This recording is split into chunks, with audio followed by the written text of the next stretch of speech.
და კიდევ ერთი ახალი გამოცემა, რომელიც ასევე უკვე წიგნის მაღაზიის თაროებზეა, გახავთ გიორგი არაბულის პირველი პოეტური კრებული. მისი სადებიუტო კრებულის პრეზენტაცია უკვე შედგა და მთელი მისი შემოქმედება სწორედ ამ გამოცემაშია განთავსებული.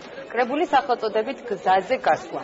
გამოსცა გამომცემლობა ინტელექტმა, როგორც იცით, გიორგი არაბული წერს საკმაოდ პატარა ასაკიდან, ის მხოლოდ 21 წლის არის და მისი სადებიუტო კრებულის პრეზენტაციას უკვე შედგა. თუმცა მისი ლექსები იბეჭდებოდა თითქმის ყველა ლიტერატურულ გამოცემაში და ინტელექტის გამომცემლობა, რომელიც გამოსცა 100 ლექსი, იქაც არის მისი შემოქმედების გარკვეული ნაწილი, ასე რომ საზოგადოება მას უკვე იცნობს.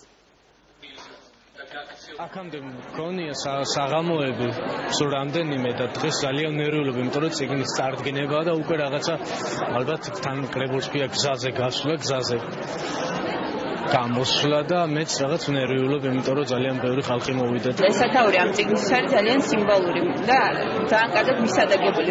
ისევე როგორც მთლიანად წიგნი ძალიან მომწონს თავისი ვიზუალიან ყველაფრიან და სათაურიც ვფიქრობ, რომ ძალიან ესე ზუსტად მისადაგებული. ეს ძალიან საინტერესო თანამედროვე პოეზიაში შეიძლება ითქვას ხევსურული სურნელით შეზავებული თანამედროვე პოეზია.